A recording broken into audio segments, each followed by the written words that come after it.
Hello everybody. मेरा नाम शिवराज लम्साले और मैं नेपाल का रहने वाला हूँ।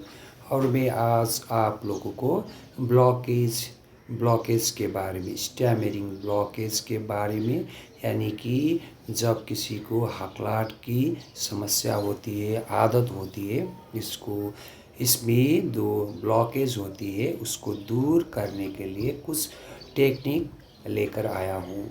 इसमें सबसे पहले मैं आप लोग से कहता हूँ कोस्टल ब्रीथिंग के लिए। ये कोस्टल ब्रीथिंग का बहुत ही बड़ा रोल होता है स्टैमरिंग ब्लॉकेज को दूर करने के लिए।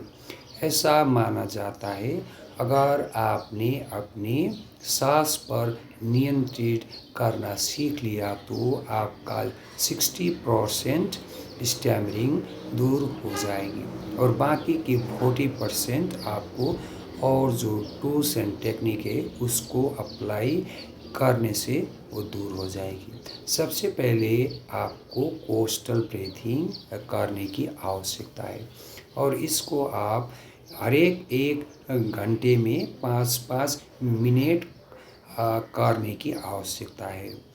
अगर आपको ज़्यादा टाइम नहीं है, हर घंटे अगर आपको टाइम नहीं मिलता है तो सुबह शाम भी आप इसको सुबह 20-30 मिनट तक सुबह और शाम को भी 20-30 मिनट तक आप कोस्टल ब्रीथिंग का प्रैक्टिस कर सकते हैं।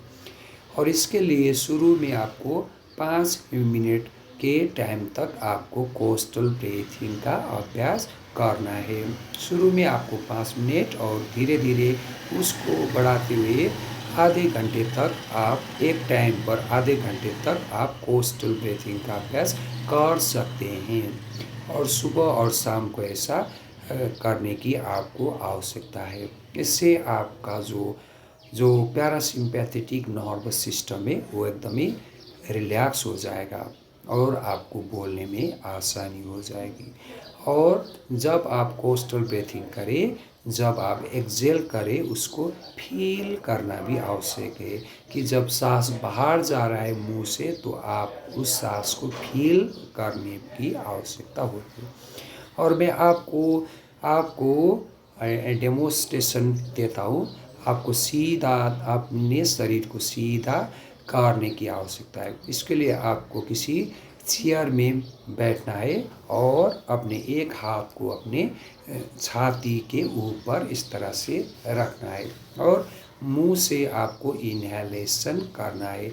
मुंह से थोड़ा जल्दी इनहेलेशन करना है और उसको 2-3 सेकेंड पॉज होल्ड करना है, रोकना है, उस सांस को इनहेल करना है, फिर उसको 2-3 सेकेंड के लिए होल्ड करना है और उसके बाद उसको एक्सेल करना है।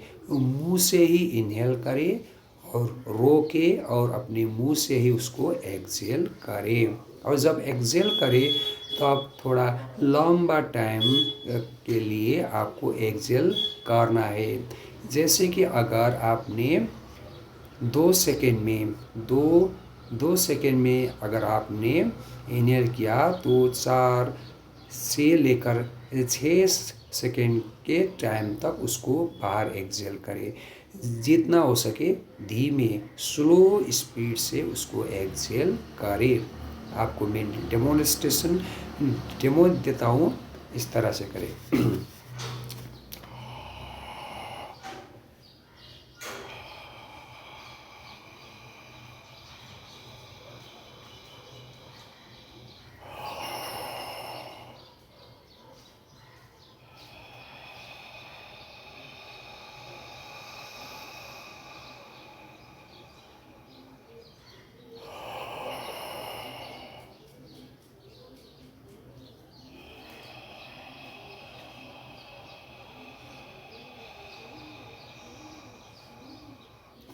इस तरह से आपको कोस्टल ब्रीथिंग करना है।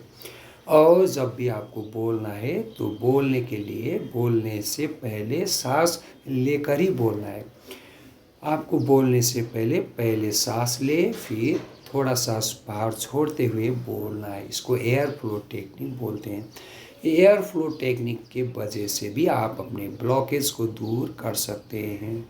और जब भी बोलना है आपको अपनी आदत में से शामिल करना है। इसलिए जब अकेले हैं तब भी आप पहले सांस लें फिर बोले। जैसे कि आप किसी आईने के आगे बोले तो उसमें भी पहले सांस इनहेल करें, थोड़ा सांस बाहर छोड़ें फिर बोले। इस तरह इसको एक आदत में शामिल करना है। और जब आप किसी बुक पढ़ते हैं उस वक्त भी ऐसा ही करें।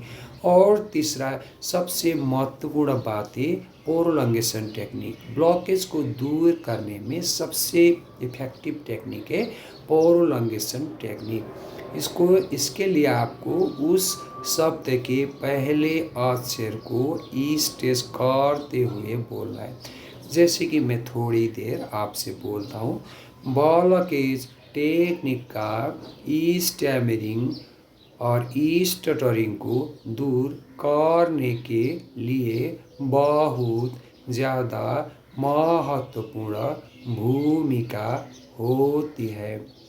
इससे हमारा ब्लॉकेज प्रॉब्लम बहुत जल्दी ही ठीक हो जाती है। इस तरह से आपको बोलना है।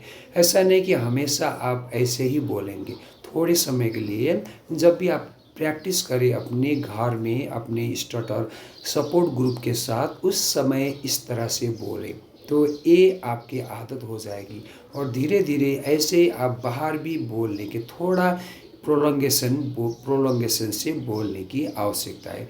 जैसे कि अगर आप किसी शॉप में गए कुछ सामान खरीदने के लिए, वहाँ भी आप इस तरह से बोल सकते हैं। अगर आपको साबुन